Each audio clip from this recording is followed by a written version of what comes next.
Please wait.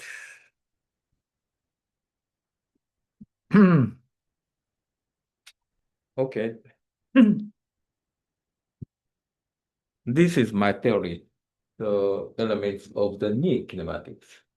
There are three key elements in the knee. The first is morphology. In other words, joint line, articular surface. So another one is soft tissues. The ligament, capsule, muscle, and so on. And the alignment.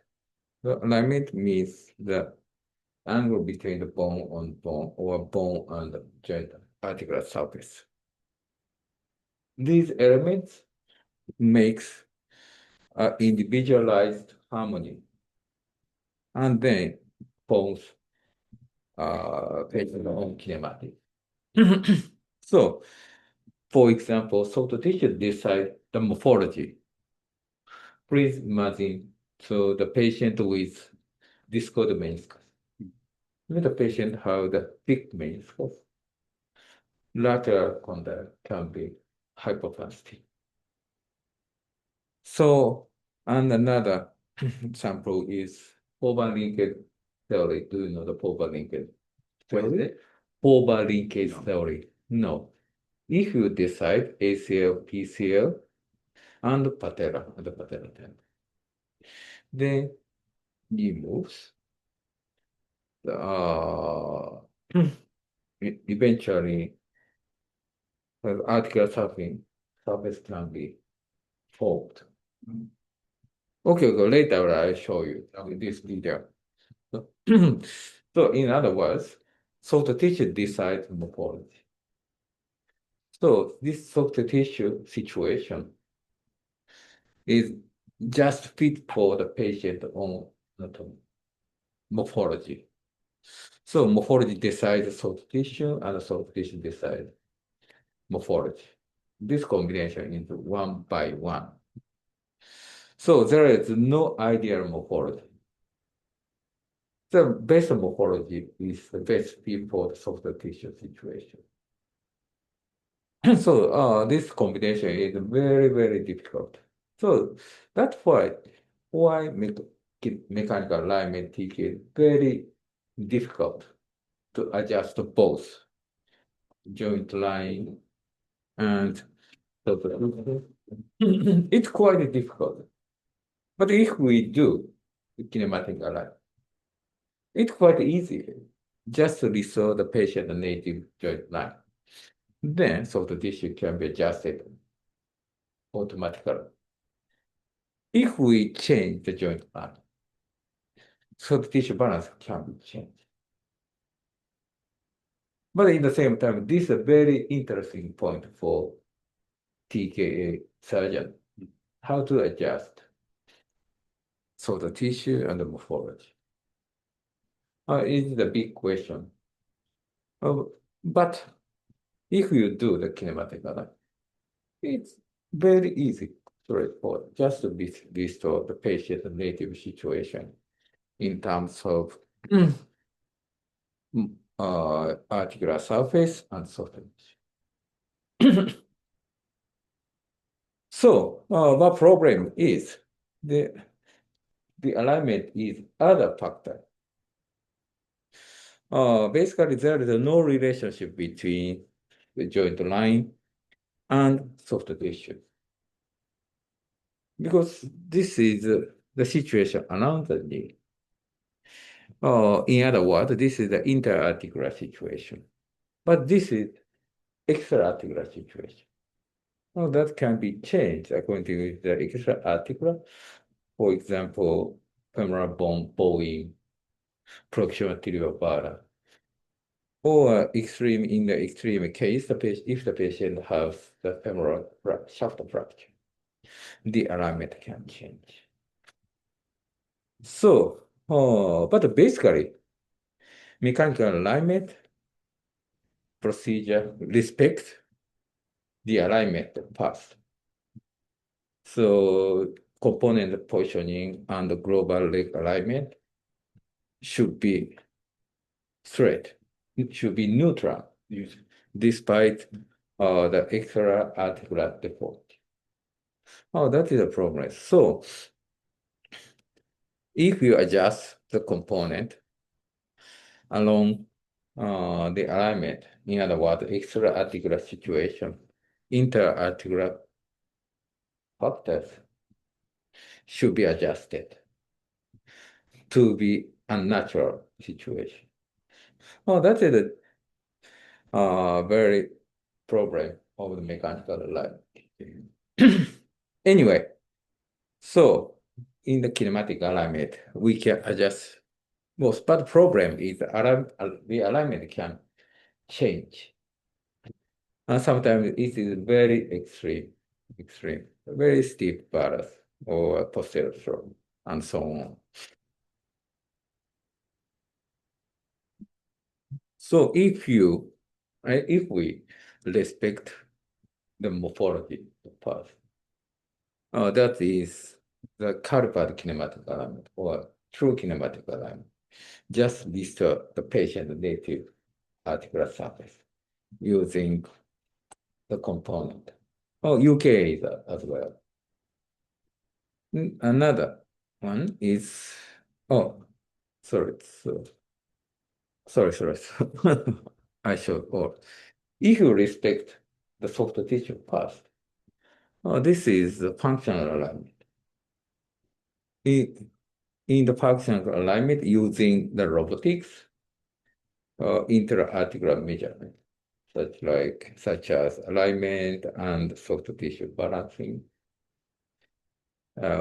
we manipulate the cutting frame intraoperatively using intraoperative measurement.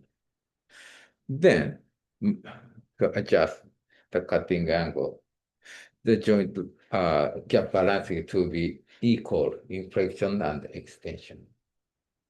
We can do using the virtual screen to manipulate. For example, start from the mechanical alignment, also media side to tight lateral close. Then incline the tibia slightly. Then extension and flexion gap can be displayed on the screen. And because of the interoperatively, we measure the laxity. Laxity is the distance between bone and bone in extension and flexion. And plus bone cut thickness. Laxity and bone cut thickness equals gap, estimated gap, bony gap. Okay? So this is quite it's a new technique, very new technique using the robotic. That's it. So most robotic users apply this functional alignment. This is an extreme form of gap balancing technique. This is the extreme form measured resection. But in Japan, STR means soft tissue respecting approach. This is a kind of hybrid approach. So cut the femur following the Karpa kinematic alignment technique. Factor 9 and 6, 7, 9 and 9. In the same sequence component, femoral component. On the other hand, with the tibia side, tibia cutting surface is decided based on the gap balancing. Most easy way is cut the femur and disrupt the leg. So-called inline traction, manual inline traction, and cut the tibia parallel to the distal tibia femoral cutting surface.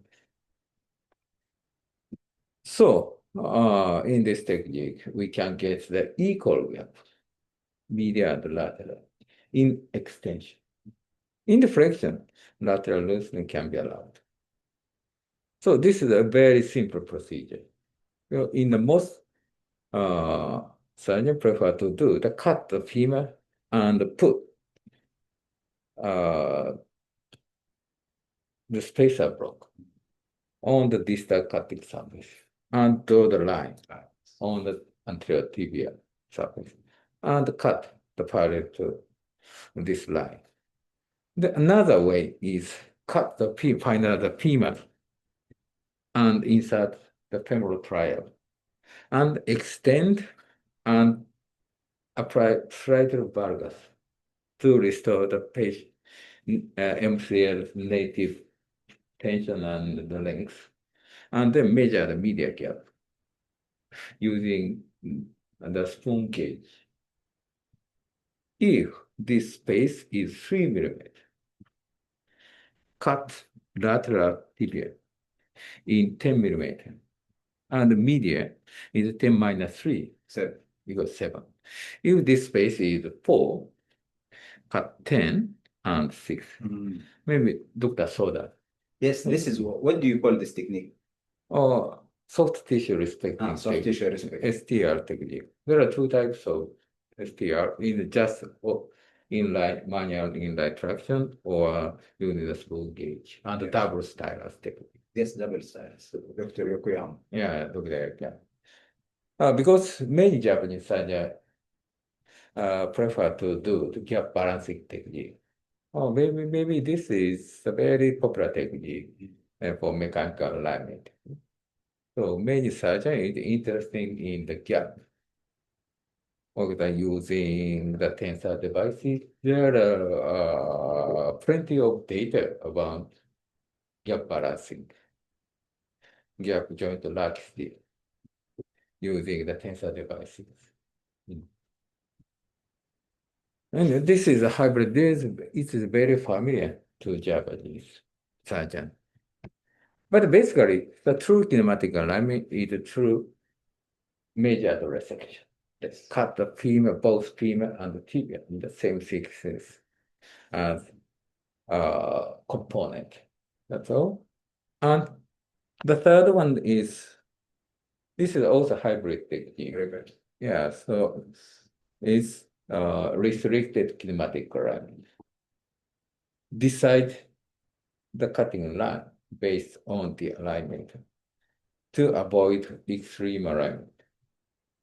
So normally plus minus 5 degrees or plus minus 3 degrees can be allowed. If this joint line inclination and global leg is within the safe range, we follow the kinematic alignment.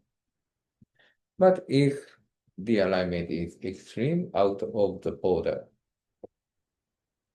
we cut it in the defined angle. So there are several ways to restriction safely deciding the safe range. Normally plus minus 5 degrees or more conservative plus minus 3 degrees. More forgiving plus minus 6 degrees. But nobody knows the evidence-based boundary. This is based on the experience data based on mechanical alignment. And maybe the boundary on the mechanical alignment and boundary in the kinematic alignment is completely different because kinematic alignment, the gap balancing can be adjusted. But in the mechanical alignment, if we cut the striatal valgus or valgus, that means the cutting error. So eventually, gap balancing is not even, maybe eventually. So we should know the true boundary in kinematic alignment. But so far, there is no border. So Dr. Howell reported 16 years of experience unrestricted kinematic alignment. But very loosening is very rare. In our institution, in our hospital, I have the experience of 5 years of kinematic alignment. Of course, I applied mild restriction, but there is no loosening so far. Everyone's going well.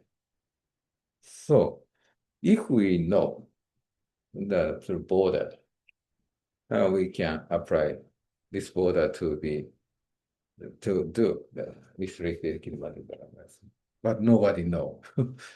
I asked to some kinematic elements, sometimes tibia implantation is more than 10 degrees apart. Yes. Oh, but no, no problem. Even such need is very comfortable for the patient. Yes. Oh, that is the problem. But this is target of the attack from mechanical alignment. This is under controversial, but so far.